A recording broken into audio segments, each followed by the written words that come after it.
నా పేరు సర్దార్ సింగ్, ఎస్సీ విద్యార్థి సంఘం రాష్ట్ర అధ్యక్షుడిని. ఈరోజు రాష్ట్రంలో 14 లక్షల మంది విద్యార్థులకు సంబంధించిన ఫీజు రింబర్స్మెంట్ వెంటనే విడుదల చేయాలి. ఈ ఫీజు విడుదలతో విద్యార్థులది మరియు ఫ్యాకల్టీలది జీవితం ముడిపడి ఉన్నది. ఈరోజు రాష్ట్రంలో కార్పొరేట్ ఇంజనీరింగ్ కాలేజీలన్నీ ఇంజనీరింగ్ సర్టిఫికెట్లను దగ్గర పెట్టుకొని విద్యార్థులను ఇవ్వకుండా ఈరోజు రాష్ట్ర ప్రభుత్వం, కేంద్ర ప్రభుత్వం విడుదల చేసేటువంటి ప్రభుత్వ ఉద్యోగాలకు అప్లై చేసుకోవడానికి డిగ్రీ సర్టిఫికెట్లు ఇవ్వకుండా ఈరోజు కాలేజ్ బయట నిలబెడుతున్నాయి.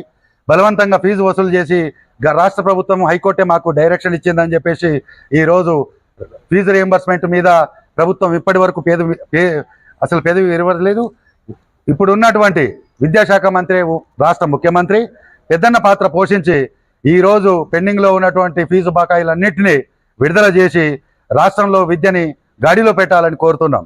ఈరోజు ఎస్సీ, ఎస్టీ, బీసీ విద్యార్థుల కోసం జరిగిన ఈ ఫీజు దీక్ష, ఈ ఫీజు పోరాటం అనేది దీని వెనకాల ఒకటే ఒక ఉద్దేశం, విద్యార్థులకు సంక్షేమం కోసమే జరుగుతుంది. ఈరోజు రాష్ట్రంలో జీవో నెంబర్ 7కు దానికి బదులుగా జీవో నెంబర్ 8, 9 తీసుకొచ్చి ఈరోజు ఫీజు రీంబర్స్మెంట్లో బీసీ విద్యార్థులను క్రిమిలేయర్ కిందికి తీసుకొచ్చింది రాష్ట్ర ప్రభుత్వం. క్రిమిలేయర్ అనే విధానం కేంద్ర ప్రభుత్వం, రాష్ట్ర ప్రభుత్వాలు రిజర్వేషన్లో మాత్రమే పెట్టమని చెప్పేసి డైరెక్షన్ ఇచ్చిందే తప్ప ఫీజు రీంబర్స్మెంట్లో విద్యార్థులని ఇన్వాల్వ్మెంట్ చేయమని చెప్పేసి ఏ జీవో కూడా లేదు. ఇది దీనికి చరిత్ర పరంగా కూడా ఆధారాలు ఉన్నాయి. మేము ఈ చర్చకు సిద్ధమే.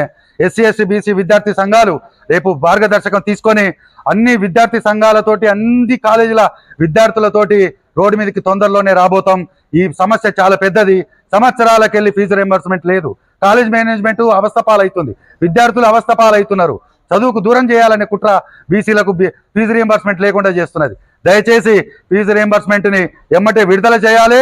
ఎస్సీ, ఎస్టీ, బీసీ విద్యార్థులకు క్యాస్ట్ డిస్క్రిమినేషన్ చేయకుండా కళాశాలల్లో క్యాంపస్ ప్లేస్మెంట్ డ్రైవ్ని ఖచ్చితంగా నిర్వహించాలి. దీనికి ప్రభుత్వమే బాధ్యత తీసుకొని ఫీజు రియంబర్స్మెంట్ ఇస్తున్న ప్రతి కాలేజీలో ఆర్టీఏ చట్టంలోకి తీసుకురావాలి. కాలేజీలలో అటాచ్డ్గా ఉన్న హాస్టల్లన్నింటినీ ఎఫ్ఎఫ్సి కమిటీలోకి తీసుకురావాలని మేము డిమాండ్ చేస్తున్నాం. జై తెలంగాణ, జై మూలవాసి, జై భీమ్.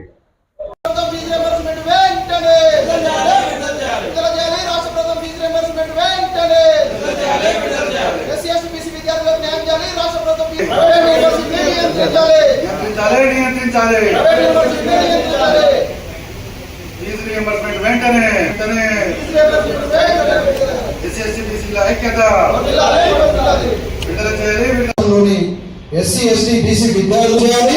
అలాగే అడ్మిషన్ లోని పూర్తి పారదర్శకత పాటించాలి. కాలేజీ హాస్టల్లోని ప్రైవేట్ కాలేజీల తేవాలి. అలాగే బీసీ విద్యార్థులకు క్యూబ్లేయర్ విధానం రద్దు చేయాలి. అలాగే క్యాంపస్ లోని ఎస్సీ, ఎస్టీ విద్యార్థులపై పునరాలోచన తీసుకోవాల్సిందిగా మేము డిమాండ్ చేస్తున్నాం. అలాగే ఎస్సీ, ఎస్టీ